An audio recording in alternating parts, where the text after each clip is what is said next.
Selamat sore Bapak Ibu Saudara yang kekasih di dalam Tuhan. Selamat Natal. Yang pertama sebagai Gembala Sidang saya mewakili seluruh jemaat GRI Depok mengucapkan terima kasih untuk kehadiran Bapak Ibu untuk bersama-sama dengan kami di dalam perayaan Natal pada hari ini. Secara khusus juga kami bersyukur untuk kehadiran Bapak-Bapak yang menjadi pembina dan pengawas daripada gereja-gereja dari Departemen Agama yang ada di tempat ini. Kami bersyukur untuk kehadirannya. Bapak, Ibu, dan Saudara, hari ini kita akan merenungkan tema melihat Allah di dalam Kristus. Saya mau ajak kita untuk membuka Alkitab kita. Mari kita buka Alkitab kita. Injil Yohanes pasal yang ke-10. Injil Yohanes pasal yang ke-10. Kita baca bergantian. Ayat yang ke-30 sampai dengan ayatnya yang ke-39. Saya baca ayat 30, Bapak Ibu 31, terus sedemikian sampai dengan ayatnya yang ke-39. Saya mulai dari ayat 30. Aku dan Bapa adalah satu.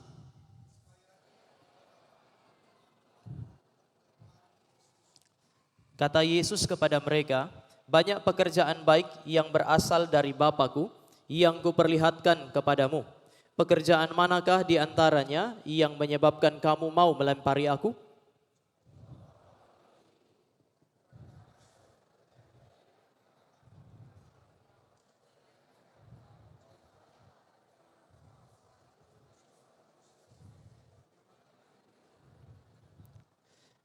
Kata Yesus kepada mereka, tidakkah ada tertulis dalam kitab Tauratmu, aku telah berfirman, kamu adalah Allah.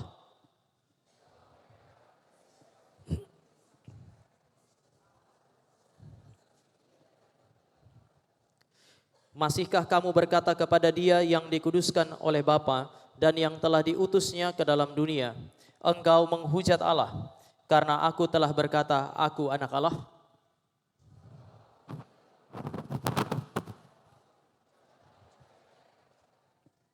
Tetapi jika aku melakukannya dan kamu tidak mau percaya kepadaku, percayalah akan pekerjaan-pekerjaan itu, supaya kamu boleh mengetahui dan mengerti bahwa Bapa di dalam aku dan aku di dalam Bapa.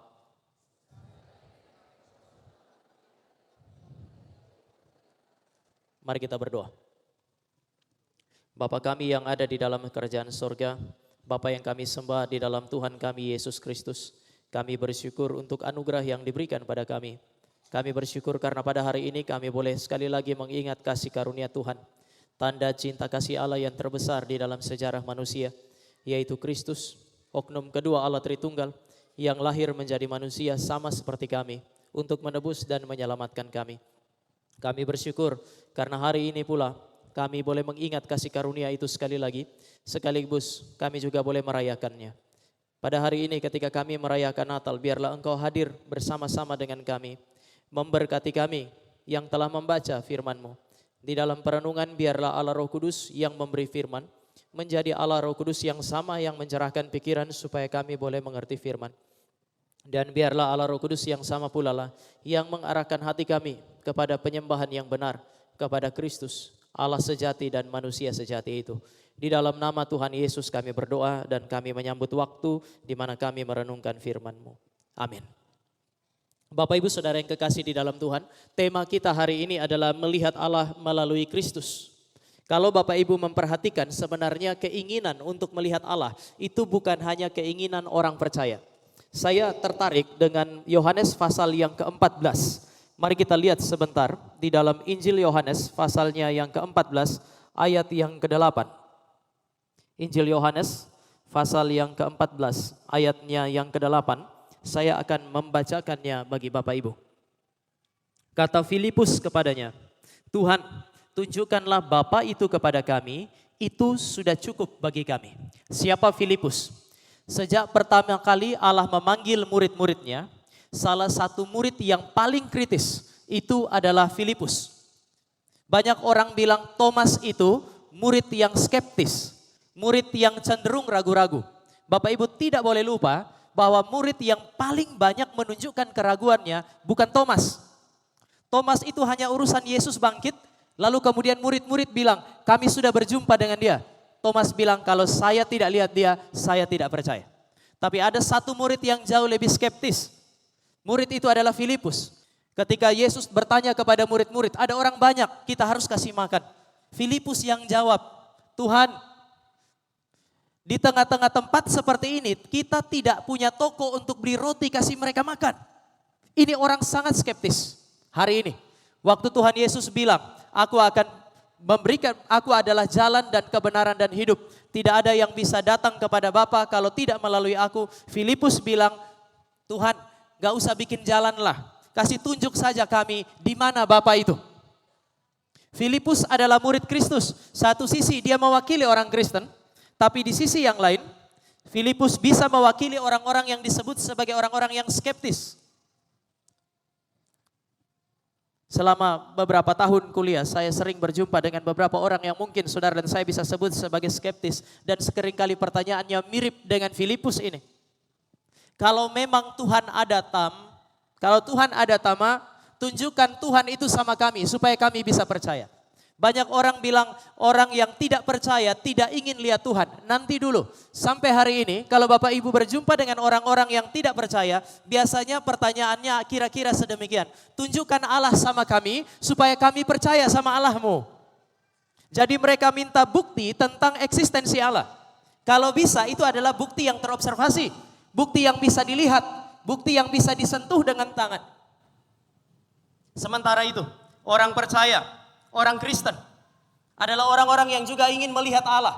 Ada semacam kerinduan untuk bisa melihat Allah karena ini adalah pengalaman yang paling baik. Alkitab memang bilang kalau satu saat nanti setelah Yesus Kristus datang di dalam dunia ini, ada satu pengalaman yang begitu indah, ada satu pengalaman yang begitu baik, yaitu melihat Allah muka dengan muka. Ini pengalaman yang indah, ini pengalaman yang baik, sehingga semua orang Kristen menginginkan hal ini. Belum sampai kepada akhir tahun ini, kami melayani satu orang ibu daripada jemaat kami, dan waktu kami datang ketika dia berhadapan dengan apa yang orang Kristen sebut sebagai lembah kekelaman, dalam kondisi kritis. Begitu kami datang, kemudian anaknya kasih tahu, Ma, Pak Pendeta datang. Dia balik, dia pegang tangan saya, kalimatnya kira-kira begini, Pak Pendeta, doakan saya sudah siap untuk bertemu dengan Tuhan. Kadang-kadang saya pikir ketika kami datang untuk mendoakan orang yang kritis, mempersiapkan mereka berhadapan dengan kematian, itu pekerjaan yang sulit. Hari itu pekerjaan kami dipermudah. Kenapa? Begitu datang salaman dia bilang doakan karena saya sudah siap untuk berjumpa Tuhan.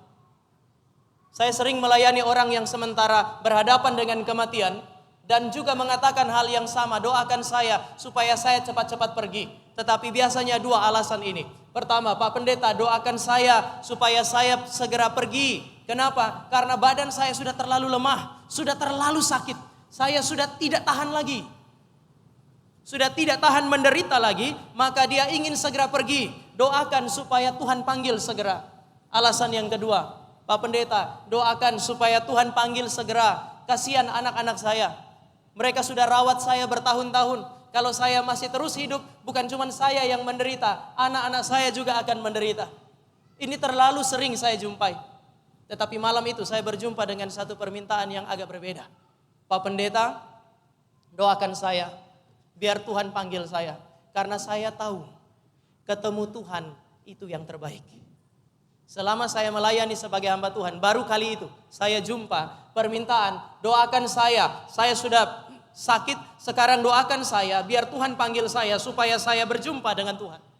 Bagi orang Kristen yang sejati, mereka tahu bahwa perjumpaan dengan Allah, melihat Allah adalah pengalaman terbaik, pengalaman yang paling indah di dalam hidup mereka.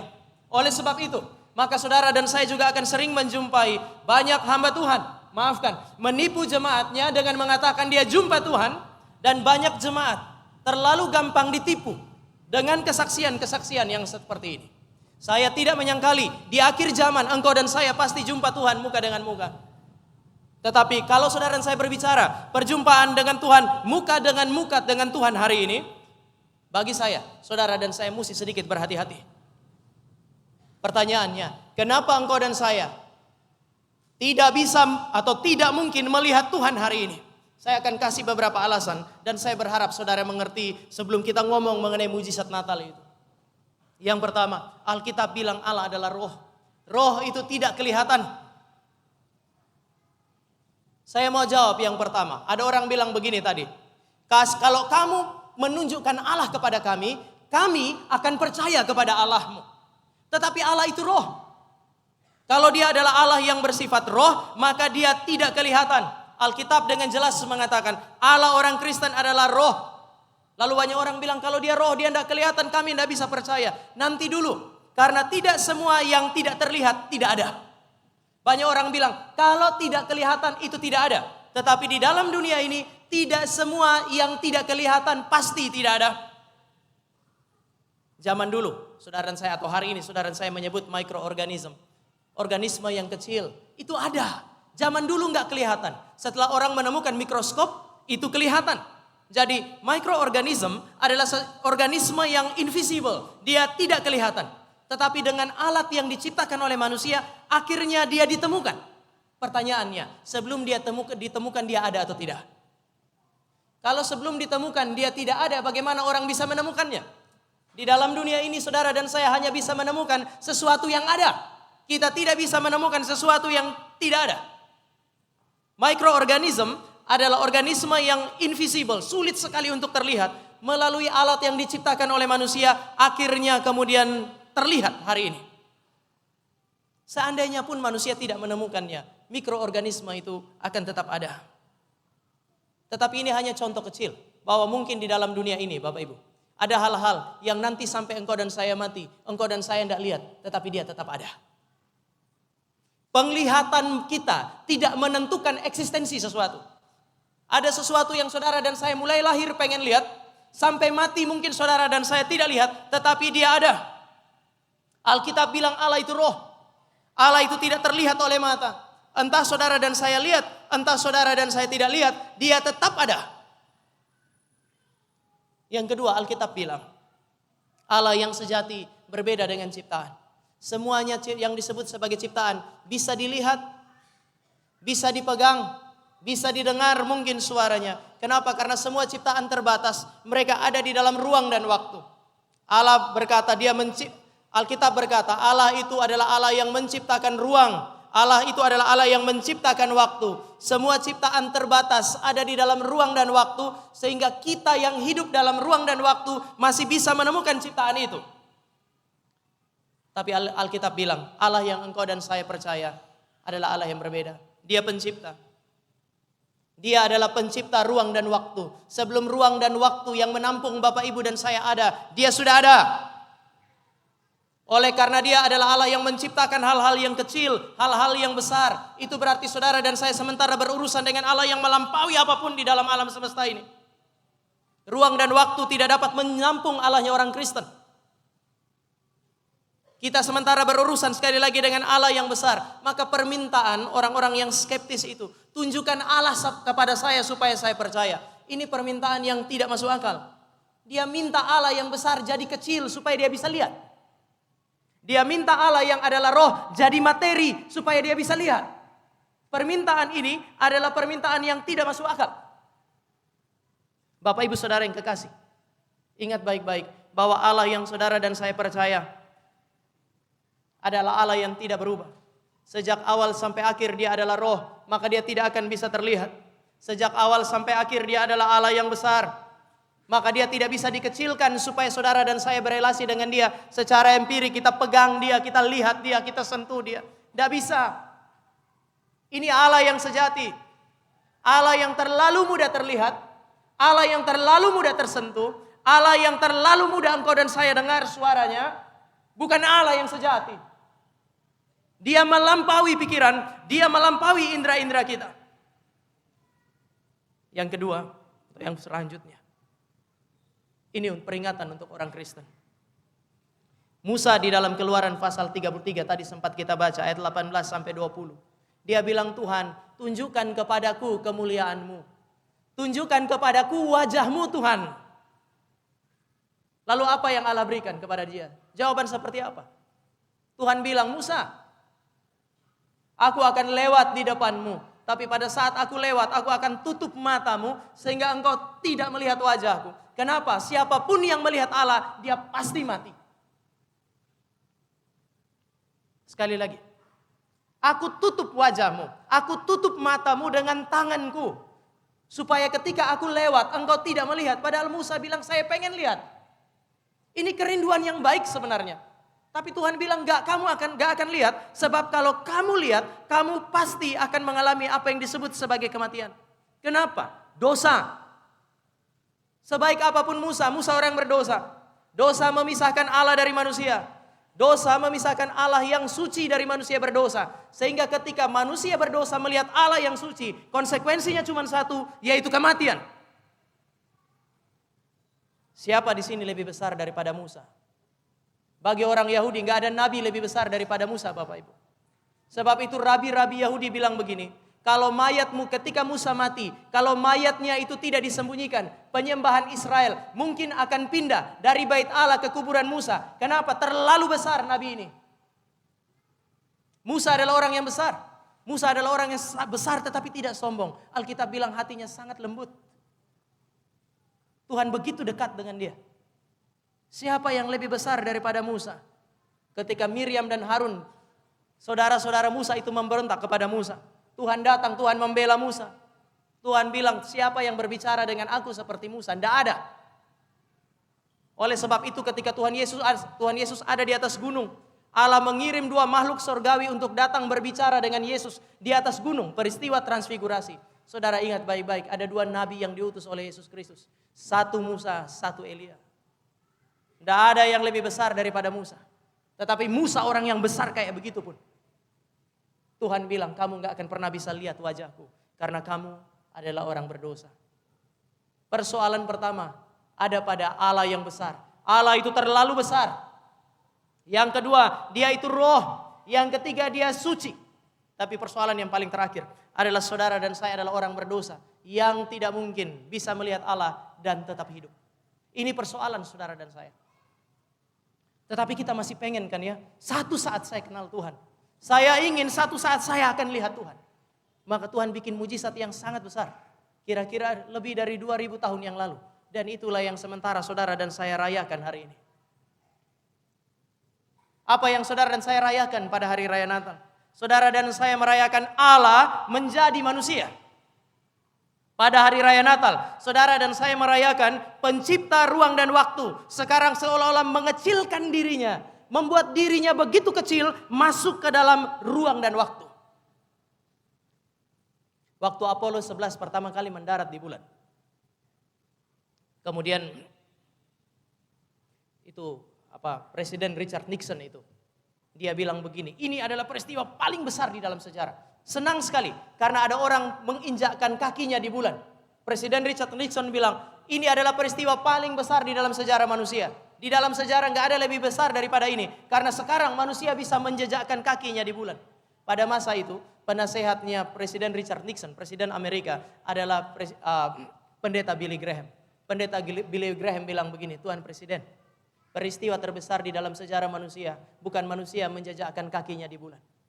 Peristiwa yang paling besar di dalam sejarah manusia adalah Allah pencipta langit dan bumi menjejakkan kakinya di bumi yang diciptakan.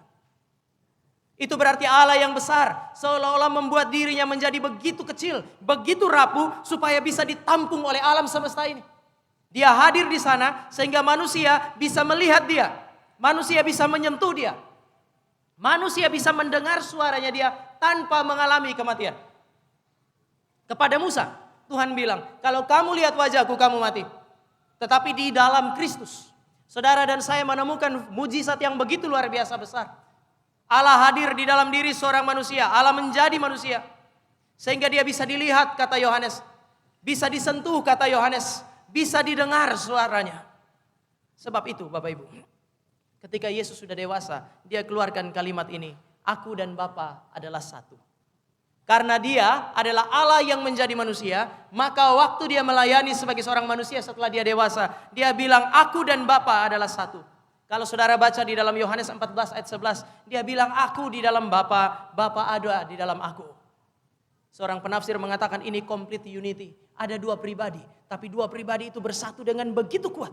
Dua pribadi itu bersatu dengan begitu rapat. Mereka dua pribadi, tetapi mereka satu di dalam natur. Sekarang Bapak Ibu, saya akan ajak Bapak Ibu untuk melihat apa artinya ketika Yesus berkata, aku dan Bapa adalah satu. Sebelum saya masuk ke sana, kalimat Tuhan Yesus ini seolah-olah mau bilang kepada saudara dan saya, hari ini tidak ada orang yang bisa lihat Allah kalau mereka tidak pernah berjumpa dengan Yesus Kristus. Siapapun saudara hari ini, entah saudara Kristen, entah saudara bukan Kristen. Tetapi kalimat Yesus ini adalah sebuah peringatan yang sangat serius bagi engkau dan saya. Jika engkau dan saya ingin berjumpa dengan Tuhan, termasuk jika engkau ingin melihat wajah Allah di akhir zaman nanti, tidak ada jalan yang lain. Engkau dan saya harus berjumpa dengan Kristus. Dan hanya melalui Kristus ini sajalah engkau dan saya bisa melihat Allah. Jadi apa maksudnya Yesus Kristus? Ketika dia berkata, aku dan Bapa adalah satu. Yang pertama, ketika dia bilang aku dan Bapa adalah satu, dia mau bilang apa yang aku pikirkan, apa yang menjadi perasaanku, apa yang aku kehendaki, segala tindakanku satu dan sama dengan pikiran, perasaan, kehendak dan tindakan Bapa. Aku dan Bapa adalah satu berarti pikiran Kristus, perasaan Kristus, kehendak Kristus, tindakan-tindakan Kristus satu dan sama dengan pikiran, perasaan, kehendak dan tindakan Bapa. Apa yang Yesus pikirkan adalah apa yang Bapa pikirkan. Apa yang Yesus rasakan, itulah yang juga Bapa rasakan. Apa yang Yesus kehendaki, itu juga yang dikehendaki oleh Bapa. Ketika dia bilang aku datang untuk menyelamatkan dunia, dia mengekspresikan cinta kasih Allah untuk menyelamatkan dunia ini.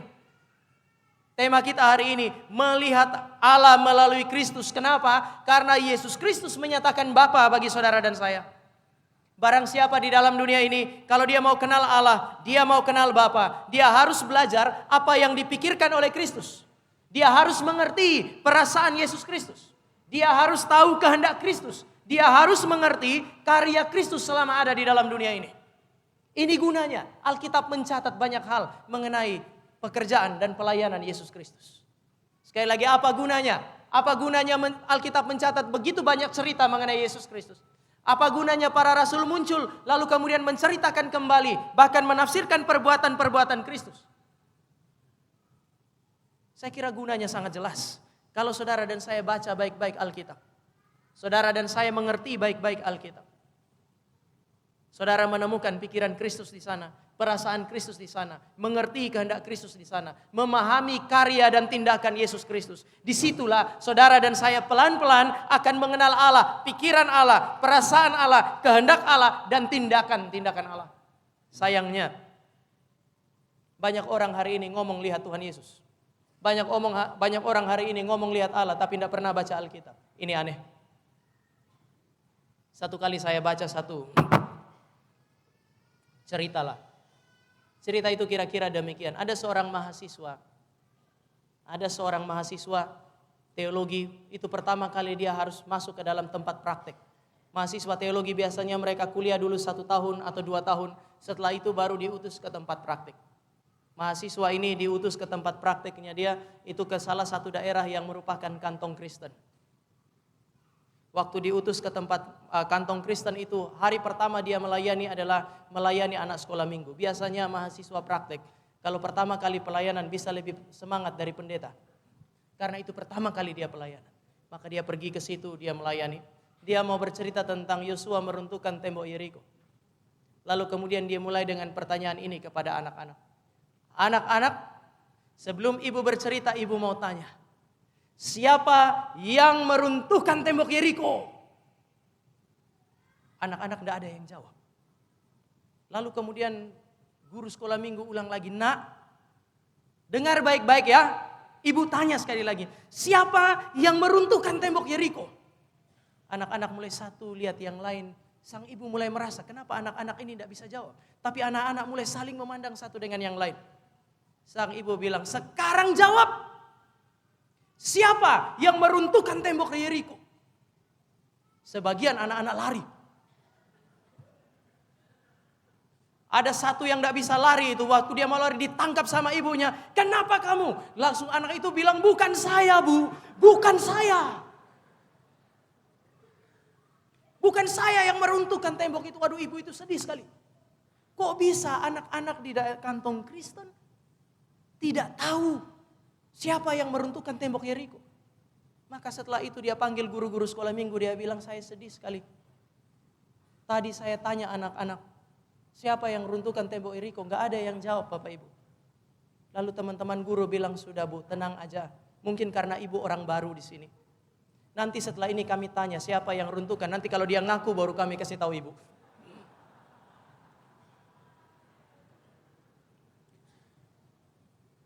Dia makin sedih. Maka setelah itu dia datang kepada majelis gereja, dia bilang, Pak, kasihan sekali, anak-anak di sini, dia cerita semua, tidak mengerti siapa yang runtuhkan tembok Yeriko. Setelah itu saya sudah bilang juga kepada guru, saya rasa mereka juga nggak mengerti. Langsung kemudian ketua majelis bilang, ini masalah besar. Kami akan meeting setelah ini. Ibu tunggu di sini, kami meeting. Kalaupun nggak ada yang ngaku, nanti kami cari siapa yang melakukan itu. Kalau nggak ada yang ngaku, gereja yang bayar. Bapak Ibu dan saya boleh tertawa untuk hal yang sederhana ini. Tapi saya mau ingatkan Bapak Ibu. Banyak kali orang Kristen punya Alkitab, tetapi mereka tidak baca. Sehingga orang yang kadang-kadang bukan Kristen baca Alkitab, mengerti Alkitab lebih dalam dari saudara dan saya yang bukan Kristen. Ini mengerikan.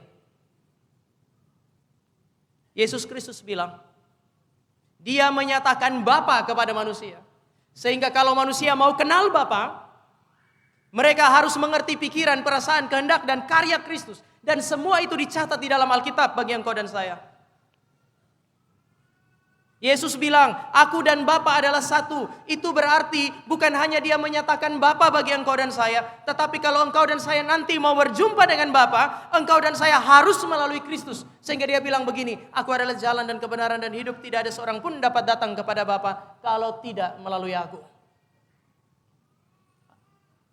Alkitab memberi petunjuk kepada Bapak, Ibu, dan saya bahwa tidak ada manusia yang mencari Allah. Tidak ada. Alkitab bilang tidak ada manusia yang mencari Allah. Seorang pun tidak. Alkitab yang bilang. Kalaupun hari ini ada manusia yang mau mencari Allah, saudara dan saya tidak akan bisa menemukannya. Karena Dia adalah Allah yang transenden.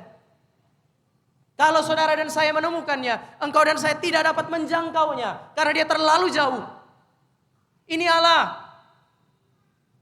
Sekali lagi, Alkitab bilang tidak ada yang cari. Kalaupun manusia mau cari, mereka tidak akan pernah bisa menemukannya. Kalaupun mereka menemukan, mereka tahu Dia di mana. Mereka tidak akan bisa menjangkaunya. Dia terlalu suci. Dia terlalu besar untuk saudara dan saya jangkau. Oleh karena engkau dan saya tidak dapat menjangkau Dia, maka perhatikan baik-baik mujizat Natal ini. Manusia yang tidak dapat mencari, menjangkau dan menemukan Allah, itu sekarang melalui peristiwa Natal, Allah lah yang mencari mereka, menemukan mereka dan menjangkau mereka. Tidak ada tempat yang terlalu sulit untuk bisa dijangkau oleh Allah. Tidak ada. Kadang-kadang Bapak, Ibu, dan saya berhenti berdoa untuk diri kita. Kadang-kadang engkau dan saya berhenti berdoa untuk orang-orang yang kita kasihi. Karena kita sudah terlalu lama berdoa bagi dia. Dan kemudian dia masih belum juga menerima Kristus dan seterusnya. Gak ada tempat yang terlalu jauh yang tidak dapat dijangkau oleh Allah. Allah terlalu jauh, engkau dan saya tidak bisa jangkau. Tapi melalui peristiwa Natal, Allah memberi petunjuk kepada engkau dan saya. Gak ada tempat yang terlalu jauh untuk bisa dijangkau oleh Allah. Dia sanggup menjangkau engkau dan saya. Bahkan ketika engkau dan saya mengeraskan hati menolak Dia, jika sudah tiba waktunya, Dia akan datang membuka mata kita, menghancurkan hati yang keras dan membawa kita kembali ke rumahnya. Ini Allah yang saudara dan saya sembah. Pandemi itu waktu yang menyakitkan, tetapi juga bagi orang Kristen sebenarnya itu adalah waktu yang sangat baik. Allah beranugerah banyak bagi orang Kristen. Waktu pandemi, Gary Depok waktu itu kami belum punya pelayanan online sebelum pandemi. Tapi karena ada pandemi, maka dibukalah pelayanan online itu. Dan kemudian terjadi banyak sekali interaksi. Ada satu orang yang kemudian WA, seorang bapak. Dia bilang begini, saya bersyukur Karena saya bisa mendengar firman Tuhan dari mimbar itu, tapi dia bukan di Depok itu. Tapi waktu itu dia ingat, dia ikut ibadah online. Sudah bertahun-tahun tidak pernah gereja, Bapak Ibu. Nggak pernah gereja. Lalu kemudian istrinya, seorang istri yang taat, rajin gereja. Memang ini yang bikin gereja kadang-kadang susah ya. Ibu-ibu penuh di gereja, bapak-bapak entah di mana. Tapi kali itu memang katanya suami bertahun-tahun tidak pernah ke gereja, istrinya pergi. Lalu karena pandemi, pakai ibadah online. Lalu kemudian di rumah itu televisinya pakai speaker. Bapak itu kalau nonton sepak bola pakai speaker, mungkin telinganya agak kurang bagus Bapak Ibu. Sehingga kemudian dia harus dengar sedemikian. Tapi karena istrinya nonton di YouTube, lalu kemudian pakai speaker, maka suami yang lagi tidur di kamar kan tidak bisa menghindari kan ya. Dan kemudian dia bilang, dia lagi tidur, lalu istrinya nonton itu. Dia bilang, Anda waktu berkhotbah, dia sebut khotbah tentang apa? Artinya itu khotbah sampai ke dalam kamarnya dia. Dan dia bilang, waktu Anda bilang siapa mau menerima Yesus sebagai Tuhan dan Juru Selamat maju, hari itu saya keluar dari kamar saya maju ke depan televisi, di depan istri saya. Bagi saya, ini adalah petunjuk bahwa orang mau menyembunyikan dirinya dari Allah sekalipun. Jika sudah waktunya Allah datang untuk mencari dia tidak pernah bisa bersembunyi. Saudara masih ingat peristiwa Yunus? Yunus mau bersembunyi bahkan di bawah kapal sekalipun. Tuhan datang, Tuhan tarik dia keluar, Tuhan tempatkan dia kembali di tempat di mana Tuhan mau. Natal bercerita kepada engkau dan saya mengenai Allah yang mencari umatnya untuk membawa mereka kembali ke rumah Allahnya. Allah menjadi manusia. Natal adalah sebuah peristiwa yang besar. Allah jadi manusia. Sampai hari ini banyak orang menolak peristiwa ini. Tetapi Alkitab bilang Allah sudah menjadi sama dengan manusia. Pencipta sekarang menjadi sama dengan ciptaan. Allah yang tidak memiliki awal melalui kelahiran. Sekarang dia bukan hanya mendapatkan daging, tetapi dia juga memiliki awal. Oknum kedua Allah Tritunggal yang tidak memiliki akhir itu. Dengan menjadi manusia bukan hanya memiliki awal, tetapi juga bisa mati. Allah jadi manusia, mengekspresikan cinta kasih yang sangat besar bagi saudara dan saya. Kita yang tidak bisa temukan dia, dia temukan kita karena dia begitu mencintai kita. Dia bukan hanya mau menemukan kita, tetapi dia jadi manusia sama seperti engkau dan saya. Supaya dia bisa menjadi penebus bagi Bapak, Ibu dan saya. Mari kita lihat Ibrani pasal yang ke-10. Untuk apa dia jadi manusia? Untuk apa? Untuk apa oknum kedua Allah Tritunggal jadi manusia? Mari Bapak Ibu kita lihat Ibrani pasal yang ke-10. Saya baca ayat yang ke-5. Bapak Ibu baca ayatnya yang ke-10. Ini adalah ayat yang berbicara mengenai Yesus Kristus. Saya baca ayat 5, Bapak Ibu baca ayat 10. Karena itu ketika Yesus masuk ke dunia, ia berkata, Kristus berkata, korban dan persembahan tidak engkau kehendaki, tetapi engkau telah menyediakan tubuh bagiku. Ayat yang ke-10.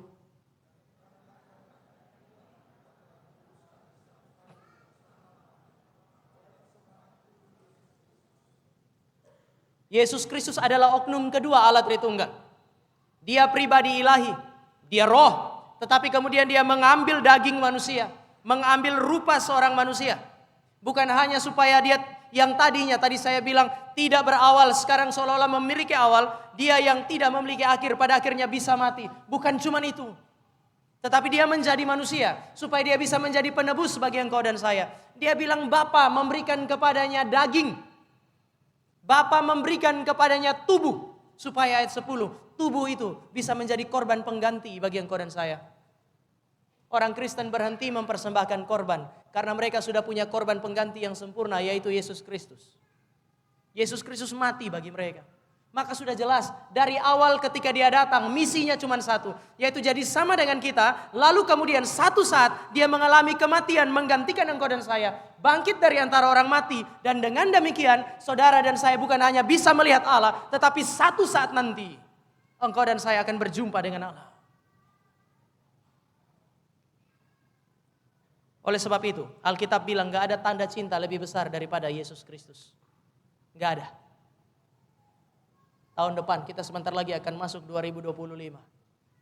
Pemuda-pemudi yang pacaran itu 14 Februari mereka kirim coklat, kirim apa lagi? Macam-macam mereka akan berikan sebagai tanda cinta. Namun saya mau ingatkan saudara hari ini. Alkitab bilang karena begitu besar kasih Allah akan dunia ini. Kasih Allah akan dunia itu terlalu besar, maka dia memberi anaknya yang tunggal. Tanda cinta kasih yang terbesar adalah Kristus. Kepada jemaat berkali-kali saya bilang ini. Seorang ayah dan seorang ibu yang mengasihi anaknya, tanda cinta yang terbesar adalah memberikan Kristus sebagai anaknya.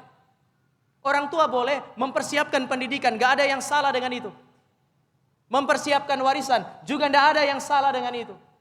Tetapi hal yang terbesar, hal yang paling mulia, tanda cinta yang paling besar adalah memberikan Kristus sebagai anak-anak. Seorang kekasih yang mengasihi pacarnya. Apa yang engkau berikan sebagai tanda cinta kepada pacar? Tapi Alkitab bilang, tidak ada tanda cinta yang lebih besar daripada menawarkan dan memperkenalkan Kristus kepada dia. Supaya satu saat nanti, dia bukan hanya menikmati hal-hal yang sementara yang engkau berikan kepada dia. Tetapi satu saat nanti, dia bisa melihat Allah yang tidak kelihatan. Natal dirayakan sebesar apapun, jika tidak memberitakan Kristus, itu bukan Natal yang sejati. Salah satu teman saya, itu dia bilang Natal zaman dulu dengan zaman sekarang beda. Natal pertama ketika Yesus Kristus lahir, itu seperti air sungai yang kalau saudara dan saya datang dari jauh kita lihat nggak ada apa-apa, kayaknya kosong. Tetapi begitu engkau dan saya sampai ke pinggir sungai itu, engkau dan saya akan melihat air itu begitu jernih sehingga sampai ikan sampai kepada dasar sungai yang indah yang Allah ciptakan itu. Saudara dan saya bisa nikmati. Justru karena dia jernih, dari jauh kelihatannya tidak ada apa-apanya. Lalu kemudian dia bilang beda dengan Natal zaman sekarang. Natal zaman sekarang kita dari jauh itu kelihatan ramai sekali. Itu seperti saudara dan saya datang dari ke sungai itu, sampai ke sungai itu masih dari jauh kita sudah lihat sungai itu begitu ramai. Ada banyak hal di sana. Tapi begitu engkau dan saya mendekat sampai di pinggir sungai itu, saudara saya akan menemukan ada terlalu banyak sampah di atas air itu. Sehingga bahkan karunia Allah yang Allah ciptakan di dalam air itu, saudara dan saya sudah tidak lihat lagi. Saya tidak bilang, saudara dan saya tidak boleh merayakan Natal. Toh hari ini adalah perayaan Natal. Saya tidak bilang bahwa saudara dan saya tidak boleh bersuka cita pada hari raya Natal. Karena toh hari ini engkau dan saya bersuka cita. Yang saya mau katakan adalah Natal tanpa Kristus bukan Natal. Kalau saudara dan saya di dalam rumah kita, di dalam gereja kita, saudara diberkati sehingga saudara bisa merayakan perayaan Natal yang cukup besar, rayakanlah. Tetapi kalau hari ini saudara ada di dalam krisis, ada di dalam kesulitan, sehingga Natal itu adalah Natal yang begitu sederhana, rayakanlah Natal. Karena Natal itu dirayakan bukan karena segala yang saudara dan saya punya, tetapi karena Kristus yang diberikan bagi engkau dan saya. Natal adalah sebuah mujizat karena Allah menjadi manusia. Banyak orang datang kadang-kadang ikut perayaan Natal. Lalu kalau Natal itu sederhana, perayaan kok cuman segitu. Saudara mau perayaan Natal yang seperti apa? Bagi saya Natal sesederhana apapun, selama ada Kristus itu Natal yang sejati. Natal semewah apapun, jika tidak ada Kristus yang diberitakan, Kristus bukan poros daripada pemberitaan dan perayaan itu bukan Natal.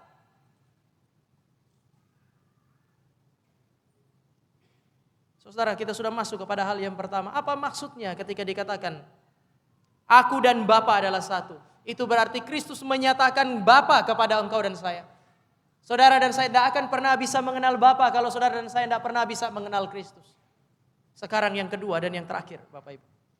Aku dan Bapa adalah satu.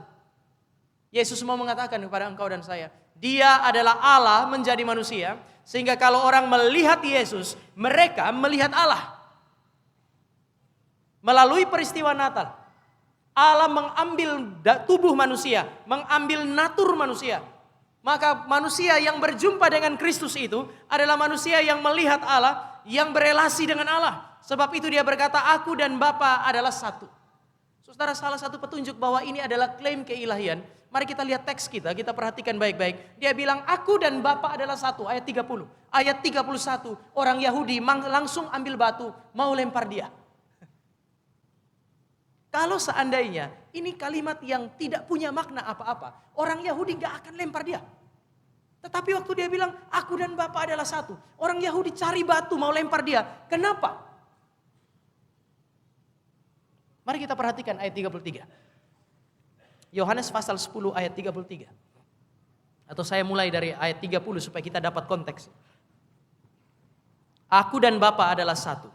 31. Respon orang Yahudi. Sekali lagi orang-orang Yahudi mengambil batu untuk melempar Yesus. Habis dia ngomong gitu mereka marah. Mereka mau lempar dia dengan batu. Ayat 32.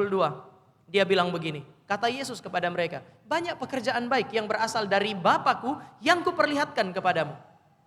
Pekerjaan manakah diantaranya yang menyebabkan kamu mau melempari aku? Kenapa kamu mau lempar saya? Ayat 33. Bapak Ibu perhatikan jawabannya. Jawab orang-orang Yahudi itu, bukan karena satu pekerjaan baik maka kami mau melempari engkau. Melainkan karena engkau menghujat Allah. Kapan Yesus menghujat Allah? Dia bilang, karena engkau sekalipun hanya seorang manusia saja menyamakan dirimu dengan Allah. Waktu dia bilang, aku dan Bapa adalah satu, dia sementara menyamakan dirinya dengan Allah. Ada banyak orang bilang, Yesus Kristus tidak pernah bilang dia Allah. Waktu dia bilang aku dan Bapa adalah satu, jelas dia bukan hanya mau bilang pikirannya adalah pikiran Bapa. Dia bukan hanya mau bilang perasaannya sama dengan Bapa. Dia bukan hanya mau mengatakan dia melakukan hal-hal yang dilakukan oleh Bapa. Bukan, dia juga mau mengatakan bahwa dia dan Bapa satu. Berarti dia adalah pribadi ilahi. Yesus tidak harus berteriak aku Allah. Tetapi kalau saudara perhatikan juga di dalam Injil Yohanes pasal yang kelima. Waktu Yesus bilang dia adalah anak Allah, banyak orang mau lempar dia dengan batu. Yohanes, di dalam Yohanes pasal 5 ayat 18 mengatakan, sebab dengan mengatakan dia anak Allah, dia menyamakan dirinya dengan Allah. Itu sebab orang Yahudi mau lempar dia dengan batu lagi. Di dalam Yohanes pasal yang ke-8. Yesus bilang sebelum Abraham ada, aku ada. Ini menarik. Karena ada satu orang sudah ada sebelum dia lahir. Saudara dan saya adalah orang-orang yang sebelumnya tidak ada. Kita baru ada, kita baru bereksistensi. Mulai dari dalam kandungan ibu kita. Setelah itu, baru saudara dan saya dilahirkan, kita ada di luar kandungan ibu kita. Tetapi siapapun, dia punya eksistensi dimulai di dalam kandungan ibunya.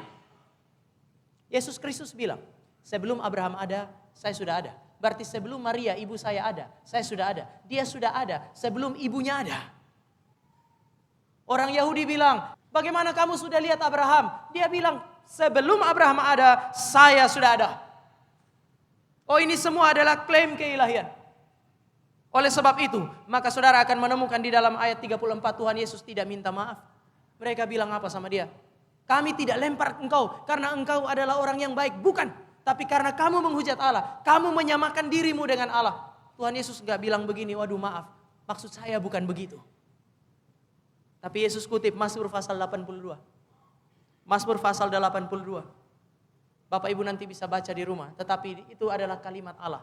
Allah lagi berbicara sama yang lain. Dia bilang kepada pribadi yang lain. Allah yang adalah Allah itu ngomong sama pribadi yang lain. Engkau adalah Allah. Loh, Allah ngomong sama yang lain berarti ada dua pribadi. Lalu pribadi yang menyebut dirinya atau yang disebut sebagai Allah itu berkata kepada yang lain, engkau adalah Allah. Tuhan Yesus bilang, Allah Bapa itu sementara ngomong sama pribadi lain bahwa pribadi lain itu adalah Allah. Kamu tahu itu siapa? Ayat 34 Yesus bilang, aku adalah dia. Allah sendiri menyebut pribadi itu sebagai Allah. Yesus tidak minta maaf. Tapi Yesus mengafirmasi, menerima apa yang dikatakan oleh Bapa bahwa dia adalah pribadi ilahi. Ini percakapan dua pribadi, dua-duanya bersifat ilahi, yaitu Bapa dan Kristus. Hari ini saudara dan saya merayakan Natal. Saudara dan saya merayakan Allah jadi manusia. Kalau Yesus hanya manusia, orang Kristen tidak akan merayakan Natal seperti hari ini. Saudara dan saya merayakan Natal. Istilah Natal bicara mengenai hari kelahiran. Maka ada istilah disnatalis. Tetapi di antara banyak orang yang dilahirkan dari perempuan. Saudara dan saya merayakan kelahiran Kristus karena dia beda. Dia Allah jadi manusia. Banyak orang berusaha untuk menolak fakta ini, tetapi Alkitab punya kesaksian begitu kuat. Orang Kristen yang hanya menyembah Kristus karena Yesus adalah juru selamat, manusia yang mati tetapi dia bukan pribadi ilahi. Engkau menyembah Allah yang lain. Yang mati di atas kayu salib itu adalah Allah yang jadi manusia. Dia Allah sejati, manusia sejati. Ini Allah Kristen yang sejati. Tapi mungkin saudara dan saya akan bilang, ya kalau Yesus itu Allah, kenapa dia jadi manusia? Dan waktu dia jadi manusia, dia dibungkus di dalam lampin. Kenapa? Ketika dia jadi manusia, dia hadir di dalam palungan. Kenapa? Ketika dia jadi manusia, dia datang dari keluarga yang miskin. Karena dia dibungkus dengan lampin, ditaruh dalam palungan. Dia datang dari keluarga miskin, maka dia dihina, dia ditolak oleh manusia. Kenapa dia tidak datang di dalam kemuliaan? Harusnya dia datang dalam kemuliaan makhluk ilahi. Supaya semua manusia begitu lihat dia langsung sujud dan menyembah dia. Kenapa? Kenapa dia tidak datang? Kalau paling tidak jadi manusia yang mulia.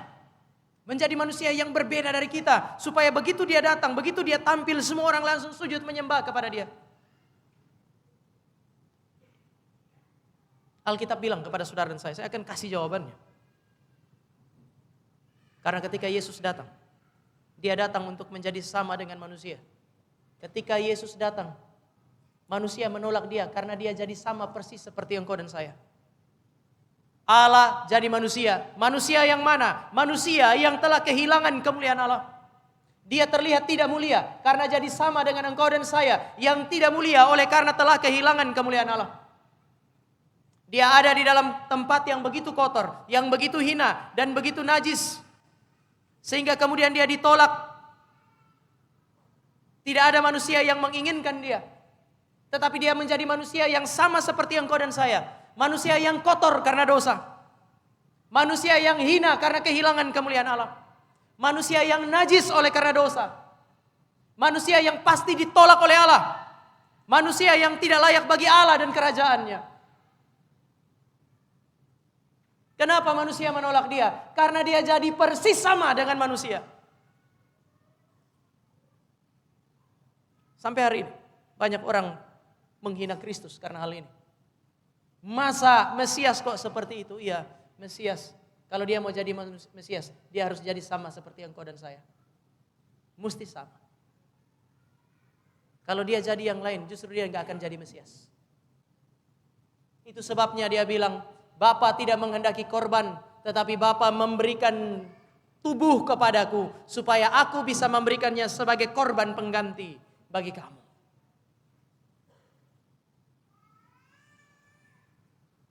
Saudara dan saya ketika mendengar, membaca mengenai berita Yesus Kristus. Banyak orang bilang dia cuma manusia. Karena kehinaan yang dia asumsikan, kehinaan yang dia pakai. Padahal kehinaan itu menggambarkan siapa engkau dan saya. Kalau hari ini saudara dengar orang hina Kristus karena dia hina, jangan marah. Enggak usah marah. Ingatkan yang menghina dan ingatkan diri Anda bahwa itulah Anda. Dia hina, bilang iya. Dia hina karena dia datang mengganti engkau dan saya. Kita berdua hina. Dan inilah keajaiban Natal. Yang ada pada posisi yang paling tinggi. Itu sekarang masuk kepada posisi yang paling rendah. Alkitab bilang dia mengosongkan dirinya. Di dalam dunia ini manusia itu pengen terus naik ke atas. Semua orang yang berjuang untuk naik ke posisi yang paling tinggi hanya membuktikan bahwa dia ada di bawah. Setuju nak? Kalau saudara sudah ada di atas, mau naik kemana lagi? Semua di dalam dunia ini, mereka pengen naik ke atas karena mereka ada di bawah. Tapi Allah yang ada pada posisi yang paling tinggi, menunjukkan semangat yang berbeda, cara pikir yang berbeda. Dia turun menjadi sama dengan manusia. Dia meninggalkan segala kemuliaannya, supaya saudara dan saya bisa menikmati apa yang disebut sebagai kemuliaan. Dia rela untuk ditolak, dihina di dalam dunia. Supaya melalui karya ini, engkau dan saya kemudian bisa diterima di dalam keluarga Allah, di dalam kerajaan surga. Tetapi untuk itu, dia harus jadi sama seperti engkau dan saya. Sama seperti yang engkau dan saya bilang, kalau dia mati di atas kayu salib, harusnya saya yang mati di sana. Iya, ketika dia datang di dalam dunia jadi sama dengan saudara dan saya. Maka segala kehinaan yang dia tanggung adalah kehinaan engkau dan saya. Dan sekarang mari kita lihat yang terakhir, bagaimana kita melihat Allah di dalam Kristus. Kalau dia datang sebagai manusia yang begitu hina, lalu bagaimana orang mau lihat Allah di dalam Kristus? Banyak orang ingin lihat Yesus secara fisik. Tuhan Yesus bilang begini, nanti menuju kepada akhir zaman akan ada banyak orang berkata, lihat dia ada di sana, lihat dia ada di sini.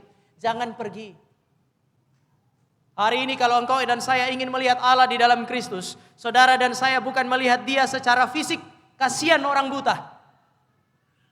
Bayangkan kalau mau lihat Allah harus melihat secara fisik. Orang buta tidak bisa melihat dan mendapatkan pengalaman yang indah ini. Allah kita adalah Allah yang baik. Dia adalah Allah yang adil. Kalau dia mau menyatakan kemuliaannya, dia akan nyatakan untuk semua. Sehingga kalau pengalaman melihat Allah itu, mengenal Allah itu adalah pengalaman yang indah, pengalaman yang mulia. Itu bukan milik eksklusif orang-orang yang sehat. Hari ini kalau engkau dan saya ingin melihat Allah, engkau dan saya tidak melihat dia dengan mata kita secara fisik. Lalu pertanyaannya, bagaimana saya melihat Allah di dalam Kristus? Alkitab bilang, kenali pribadinya melalui firman dan karyanya. Maka di dalam ayat 10, pasal 10 ayat 25 dia bilang, kamu tidak percaya, kamu tidak datang kepadaku karena kamu tidak memperhatikan kata-kataku dan kamu tidak memperhatikan pekerjaan-pekerjaanku. Saya mau tutup dengan mengingatkan saudara ini. Yesus Kristus ketika dia datang di dalam dunia ini, dia melakukan hal-hal yang tidak dapat dilakukan oleh manusia. Dia manusia, dia melakukan semua yang dapat dilakukan oleh manusia. Tapi saudara perlu garis bawahi ini. Kristus ketika dia jadi manusia, dia adalah manusia yang melakukan hal-hal yang tidak dapat dilakukan manusia. Sebaliknya, yang saudara dan saya sebut sebagai manusia ini melakukan hal-hal yang hanya bisa dilakukan oleh Allah. Beberapa hal saya akan sebutkan secara singkat. Yang pertama, dia menaklukkan alam semesta. Manusia tidak bisa menaklukkan alam ini sebesar apapun iman saudara dan saya. Saudara dan saya tidak bisa taklukkan alam. Maka sampai hari ini banyak gereja, banyak orang Kristen masih menderita karena ketidaksempurnaan dalam alam. Ketika terjadi bencana, saudara dan saya menderita karena kita tidak bisa kontrol alam ini. Saudara dan saya tidak bisa taklukkan ini. 2020 ada pendeta yang mau menghentikan COVID, dia tidak bisa hentikan COVID. Tidak ada manusia bisa hentikan alam ini. Tetapi saudara perhatikan ada satu manusia di atas perahu, di atas danau itu. Waktu angin dan badai terjadi, dia berdiri lalu dia bilang diam dan tenang. Angin dan badai itu menjadi diam dan tenang. Hari itu juga tidak ditunda 7 tahun kemudian. Saudara lihat perbedaannya. Manusia tidak dapat menaklukkan alam. Kristus berdiri satu kali dan kemudian dia menaklukkan alam. Apalagi yang dilakukan oleh Yesus Kristus. Yesus Kristus melakukan yang tidak dapat dilakukan oleh manusia. Hanya bisa dilakukan Allah. Yaitu dia mengampuni dosa. Waktu dia mengampuni dosa, dosamu sudah diampuni. Banyak orang marah, siapa orang ini sehingga dia bisa mengampuni dosa? Cuman Allah yang sanggup mengampuni dosa. Yesus tahu pikiran mereka. Yesus bilang, kenapa kamu berkata di dalam hatimu dan kamu meragukan anak manusia dapat mengampuni dosa? Supaya kamu tahu di dalam dunia ini anak manusia berkuasa mengampuni dosa. Dia lihat kepada orang lumpuh itu, dia bilang, angkat tilammu dan berjalan. Orang lumpuh itu hari itu juga angkat tilam dan berjalan.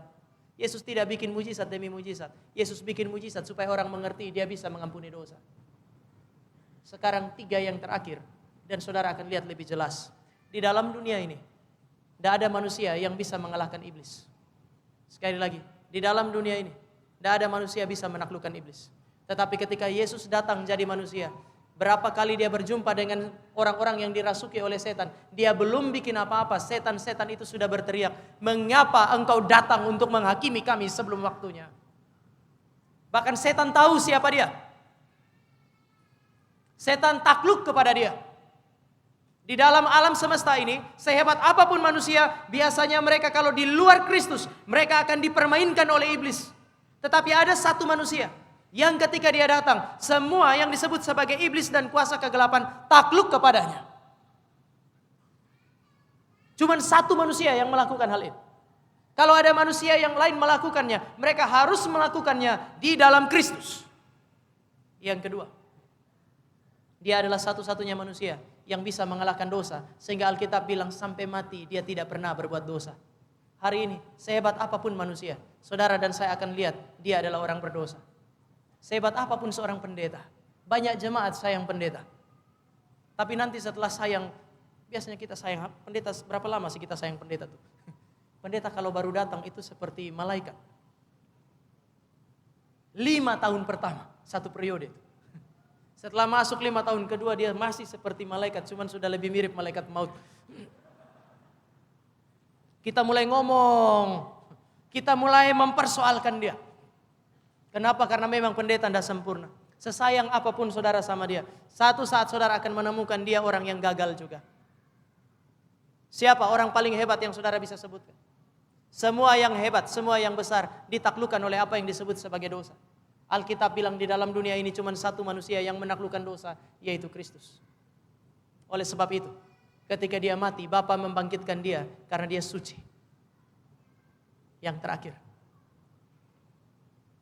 kematian. Semua manusia sehebat apapun dia, pasti ditaklukkan oleh kematian. Tapi ada satu manusia yang tidak ditaklukkan oleh kematian, yaitu Yesus Kristus. Dia mati. Alkitab bilang, aku mati, aku menyerahkan nyawaku untuk domba-dombaku. Dia mati bukan karena ditikam oleh tombaknya tentara Romawi.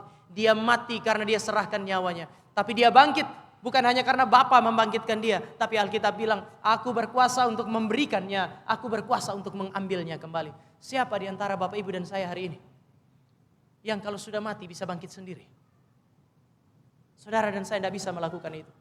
Ini adalah sebuah perbedaan yang sangat luar biasa besar. Oleh sebab itu Petrus ketika dia khotbah dia bilang, Daud bapamu itu seorang raja, kamu menginginkan raja seperti Daud. Tapi ingat, kuburan Daud masih ada sampai sekarang.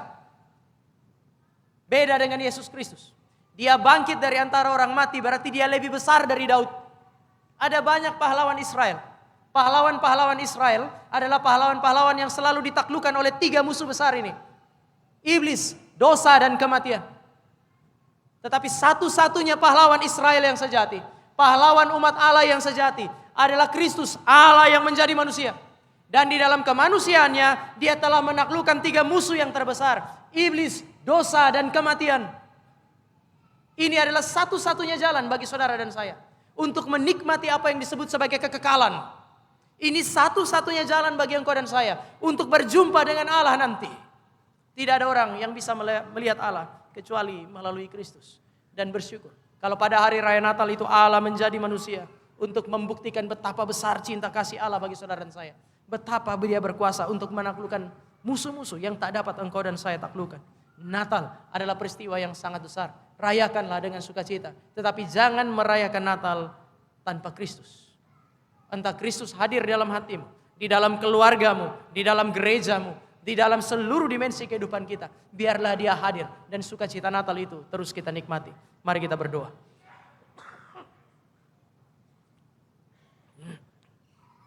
Bapa kami yang ada di dalam kerajaan surga, Bapa yang kami sembah di dalam Tuhan kami Yesus Kristus, kami bersyukur oleh karena Allah kami adalah Allah yang hidup, Allah yang mengasihi dan yang mencintai kami, Allah yang tidak henti-hentinya mengekspresikan kasih, bukan hanya dengan menciptakan kami dan memelihara kehidupan secara lahiriah, tetapi memberikan Kristus, oknum kedua Allah Tritunggal, Allah yang sejati itu, untuk menjadi manusia sejati, menjadi sama dengan kami yang telah kehilangan kemuliaan Allah sehingga dia terlihat tidak mulia, menjadi sama dengan kami yang hina, yang seharusnya ditolak oleh Allah sehingga dia dihina dan ditolak oleh dunia ini. Namun kami bersyukur dengan melakukan semuanya itu kami boleh dapat memandang anugerah. Karena Kristus menjadi manusia, maka kami dapat menjadi anak-anak Allah. Oleh karena Kristus telah dihina oleh dunia dan ditolak oleh dunia, maka kami boleh dapat dilayakkan dan diterima di dalam kerajaan Allah dan di dalam keluarga Allah. Kami bersyukur untuk besarnya cinta kasih Allah yang dinyatakan di dalam Kristus dan dimulai pada hari raya Natal. Kiranya Tuhan yang telah memberikan Kristus menjadi Tuhan yang sama yang memelihara cinta kasih itu dalam hidup kami. Melalui firman yang terus kami baca dan kami renungkan, arahkanlah hidup kami dan menangkanlah kehidupan kami, pribadi lepas pribadi yang ada di dalam ruangan ini. Ini doa kami di dalam nama Tuhan Yesus kami berdoa. Amin.